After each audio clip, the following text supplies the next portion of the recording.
Everybody listen to We're Not Wizards, because we are the best, and we're not wizards, no matter what anybody says. Goodbye.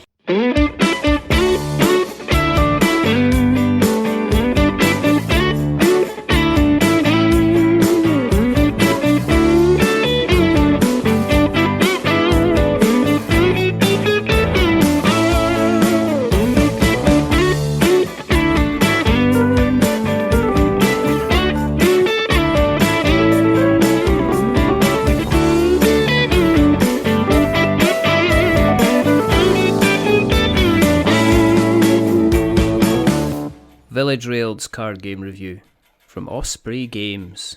This review is based on the final retail version of the game provided to us by Osprey Games. We're not paid for this review. We also give a general overview of the gameplay, so not all of the mechanical aspects of the game may be mentioned. So if I explain to you how the night went, then maybe it'll give you some understanding as to why the initial impressions of Village Rails were maybe skewed in a certain direction. The game night started with a group's introduction to Acropolis, which went down sweeter than a syrup-covered jellyfish, followed by the surprisingly simple but analysis paralysis inducing The King is Dead.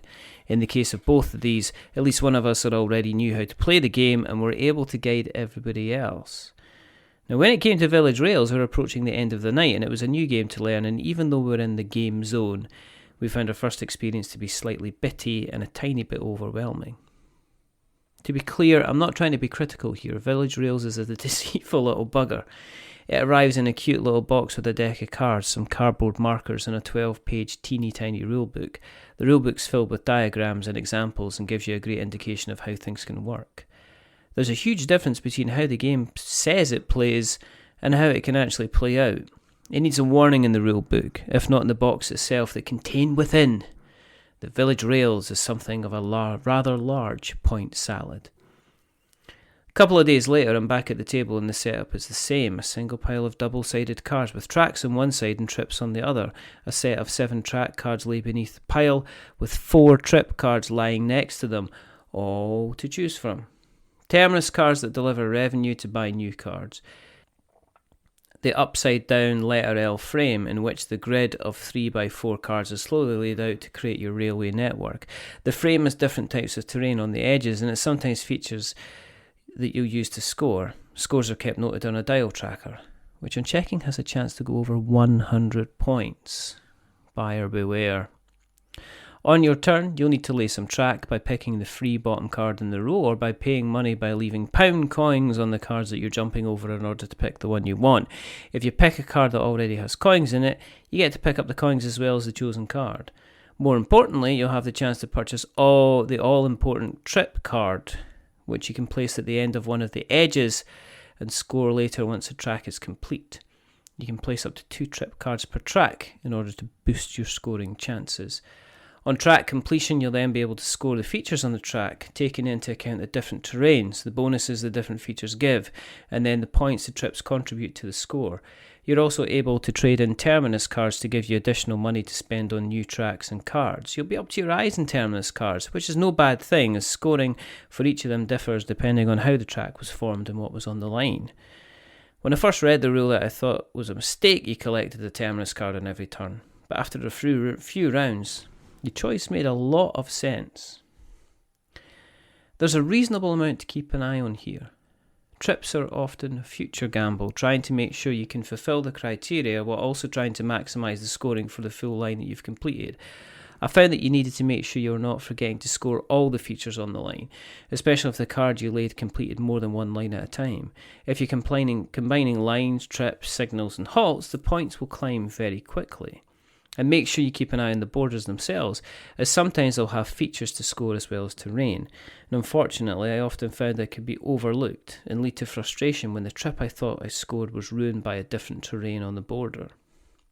Now, once you get into the swing of things, you're going to have to balance the income coming in to buy more cards with the placing cards in order to score them, and give you more money to buy cards that allow you to score what appears in the line alongside the trip you're trying to score at the same time, and then correctly apply the terminus cards in order to give you income to buy the trip cards and track cards that aren't the free ones, so you can place them to give you a chance to score more points and also score complete lines, so you apply the terminus cards, which allow you to collect. And on my days, my brain's just melted.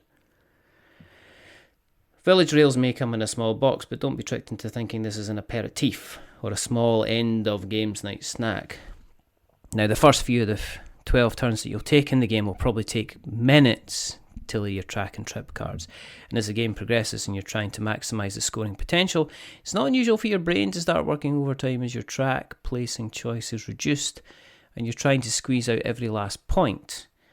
That 100 point level on the score marker suddenly makes a whole lot of sense. Village Rails looks the part with clear iconography and charming illustrations on the terrain. They've done a great job of fitting the theme in with the mechanics. There's something rather neat about seeing you build a railway line as you place down your cards in the tableau you're creating, and there's a real effort to give it some country charm on the table. Think of it like a cheese pickle sandwich. It gives you a great country-like flavour, and there's a decent amount of crunch for those willing to give it a good bite. Choo-choo! You can find out more about Village Rails by visiting ospreypublishing.com/village-rails. And there's also links within the original written article, which you can see on we'renotwizards.co.uk. But thank you for listening, and until the next time, goodbye.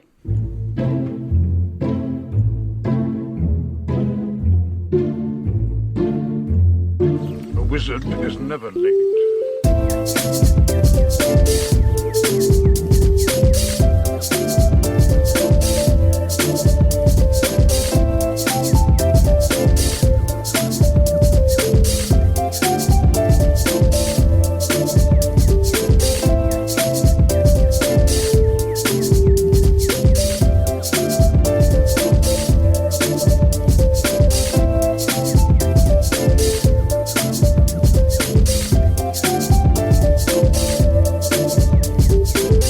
Nor is he early.